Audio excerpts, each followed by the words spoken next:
Ladies and gentlemen, our next panel is the Neville Chamberlain of Commerce, Corporate America Surrendering to China. Please welcome your panel.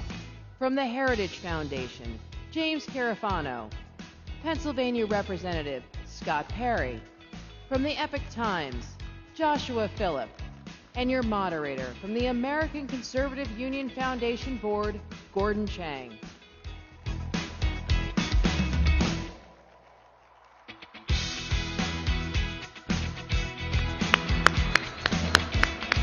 Hello, CPAC. It's great to talk to real Americans.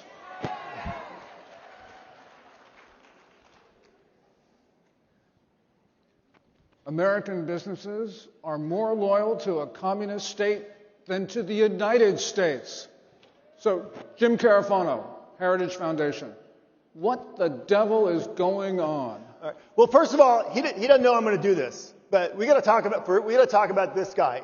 So remember, just 10 years ago, in Washington there was this war. We had panda huggers and panda haters, right? So the panda huggers were, don't worry about China, they'll be fine, they'll grow up, they'll marry your daughter. And the panda haters were like, no, you don't understand.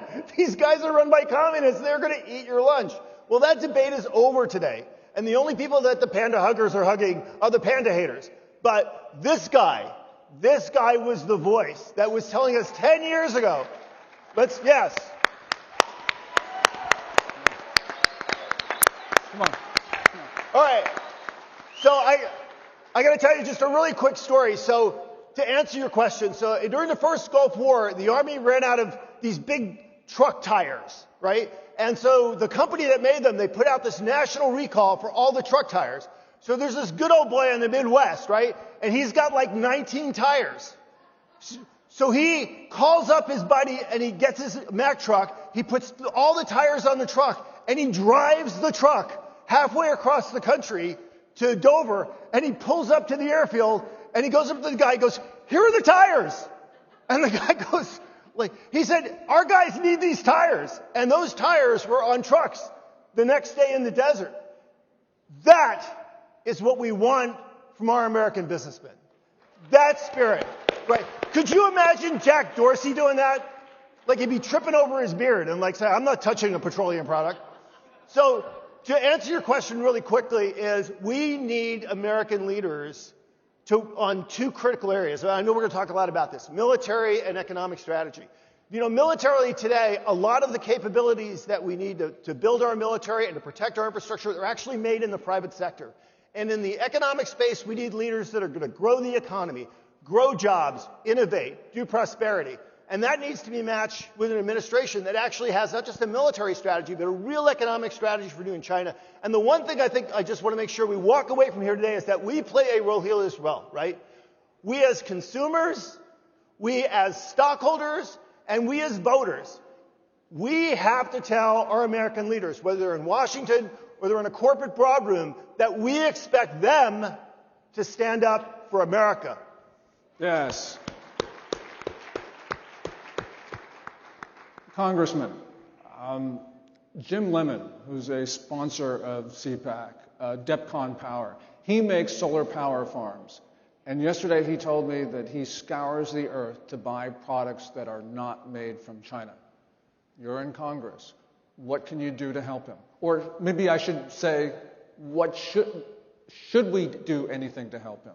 Well, sure. The first thing that we should do as leaders, as elected officials, as people that are blazing the trail and showing the way, is to do no harm. So number one, you look at the Biden administration, look at the top of the Biden administration, from the Secretary of State, my goodness, look at the president and his son. All right. The first thing is to not be out supporting the communists that are harvesting organs, that are putting people in concentration camps, and that are destroying America and the free world. That's number one. That's easy, right? Not hard to figure that out. You know, while you're talking about that, you've sponsored a bill in Congress to designate the Communist Party as a transnational criminal organization. Now, I hope you get that through, and if you do, the question is going to be, how can American business, how can American universities, how can any American deal with communist China when it is a transnational criminal organization? Well, first of all, is to acknowledge what the situation is. I mean, what we have to do is make a distinction between the people of China that are yearning to breathe free, just like everybody else on the planet, and the Communist Chinese Party, which is a thugocracy. It is a government of thugs. It is a criminal enterprise.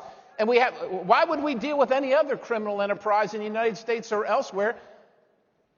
We wouldn't do that here. Why do we accept it there? Those 2 billion people, that market. Let me tell you, ladies and gentlemen, it's all going to go away. Right? The American businessmen, the Chamber of Commerce, they all think that they're going to get a portion of that market, and China pulls them in. And they make the investment. And then they're caught. Then they got the hook in. And then when they try and pull back out, or they try and get the return on the investment, the Chinese government, right? Because all these businesses are state-sponsored entities. They make sure that the technology doesn't leave, and then the market doesn't leave. And then look at General Electric as a prime example. I mean, they invested billions and billions of dollars. Where are they now? China has subsumed this organization and this product line. They have to see it, and government needs to help. Government needs to help because the playing field's not level, but the playing field needs to be level, and businesses are only going to go where they see the rest of government forcing them to go. And there's a feeling that China's on the rise and that the United States is headed the other direction. Barack Obama helped with that. President Trump came in and said, no, it doesn't have to be this way. These are policy choices that we're making, and we no longer have to make them. Government has to lead the way and say, we're not going to allow 2 standards, one for American companies and investments and another one for Chinese companies that don't have to follow the rules. That's a minimum standard that has to happen. Yeah. Josh Phillips, Epoch Times. I heard Jim Carafano talk about consumer choices. I asked Twitter, what do they wanted to hear from this panel? And Cowboy Tom 57, and thank you very much, he said the impact of consumer decisions on corporate decisions on locating manufacturing is critical. In other words, we've got buying power, as Jim said. Please talk about that. So let's talk first about how the Chinese Communist Party views this.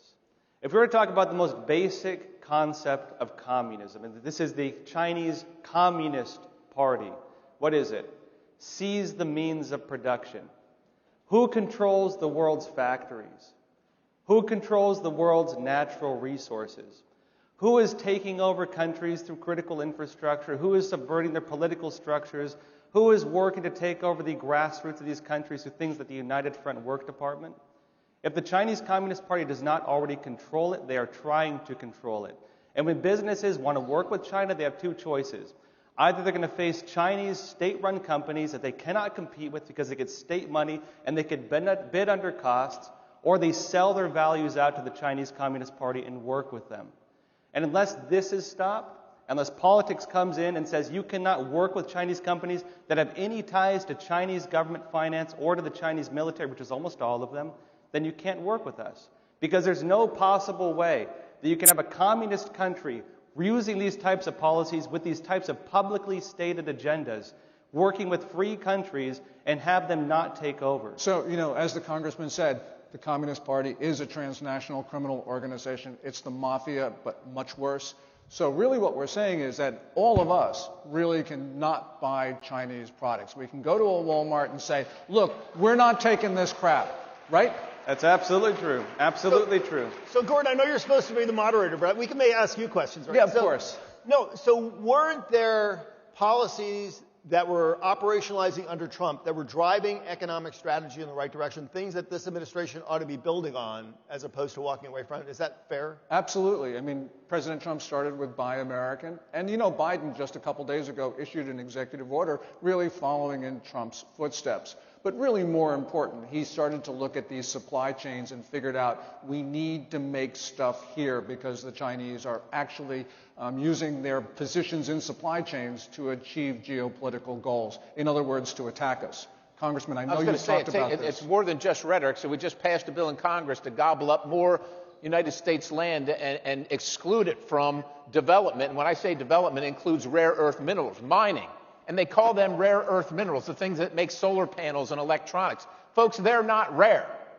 They're everywhere. We just don't get them in the United States of America because China uses organizations like the National Resources Defense Council. They use American organizations, they fund them, who then propagandize to you and propagandize to your legislators, who then pass that kind of legislation which doesn't allow America or American companies to get the things that we need. We're literally outsourcing the production of the rope that we're going to buy from the executioners that are going to hang us, and the executioners plan to be China.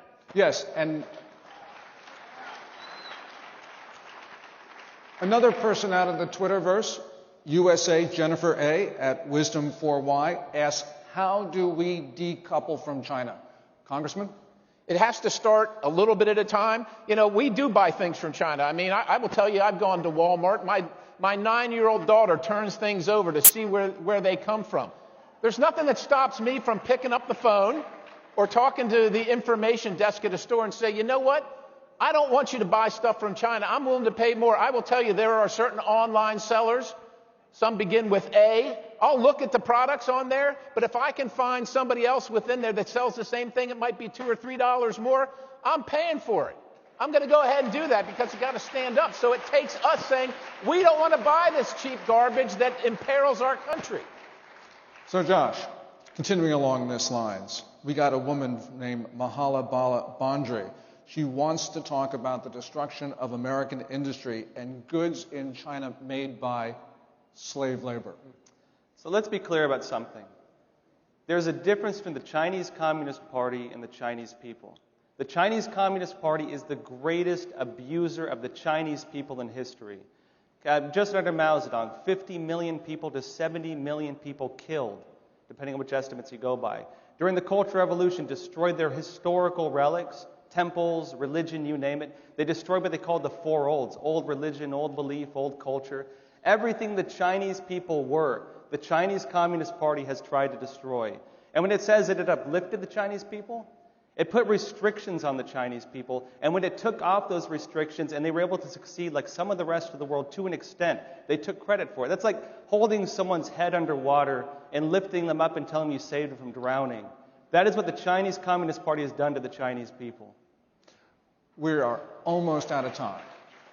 Jim, run. Yeah, just to I don't want people to leave here thinking that the threat is just your businesses and your bucks. Last year, I stood here and I said, hey, dude, get off of TikTok, right? How many people got off of TikTok? Anybody? I wasn't on it. I was never on it. Get on. It's not just China.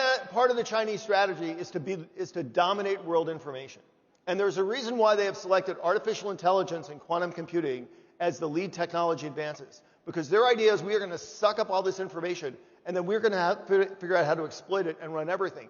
And that's why things like TikTok, you might not think of that as an economic challenge, but TikTok is a superhighway taking American information and porting it right back to China. That was why President Trump was so tough on 5G. 5G was a superhighway that was going to take everything you know and give it to Beijing, and Beijing was going to figure out sooner or later how to turn that against you. So we have to focus on that challenge as well. And that Kudlow talked about it. We are out of time, but I've got 1 minute for each of the panelists on what is the most important thing we need to do to protect ourselves from communist China. Congressman, you're first. 1 minute. The first thing is that the government at the highest level needs to explain to the American people and acknowledge what the threat is. China is not a strategic competitor. They are an enemy of the United States of America. That has to come from the top. That has to be number one. Number two, we need reciprocity and the same standards for China as we do for America. So you got one Apple factory that makes the phone, 230,000 employees in one factory. Now, the reason that doesn't happen in the United States is because we have standards. We're going to abide by our standards, but we ought to say to Apple, if we're paying $1,000 for a phone and you're making the difference from slave labor to the cost of that phone, you must make sure that you treat those workers in China the same way, or we're no longer going to let you sell these phones in the United States of America. And that's how it has to be, Gordon. Well, before we leave, I'm just going to say we got a number of questions from Twitter about Chinese buying farmland. We don't have time to talk about it today, but we've got to start thinking about it. Josh, 1 minute. We need to recognize the Chinese Communist Party for what it is, which is an abusive, genocidal regime that has in its publicly stated goals what they call unrestricted warfare. Tactics designed to undermine every single country, whittle them away from inside, and take them down. And every single member of government, every single business leader, every single media organization, every single think tank that as people have been subverted by the Chinese Communist Party's United Front Work Department or its related organizations needs to be held accountable, pointed out, and everything they do supporting these ties to the CCP needs to be exposed. You're going to be the number one witness when the congressman holds his hearing on his bill about designating them a transnational criminal organization. Jim Carafano, I know this is going to be tough, but you got to keep it to 1 minute. I don't need a minute. I need 76 million Americans. Because about your responsibilities as consumers, as stakeholders, as voters, to every day ask, what are our leaders doing, whether they're in a boardroom or they're in the U.S. Capitol? What are you doing to deal with really the greatest threat to America's freedom, its peace, and its security in our generation? Yes. Thank you all, guys. You were really fantastic. God bless you. God bless America. Say that again. God bless America.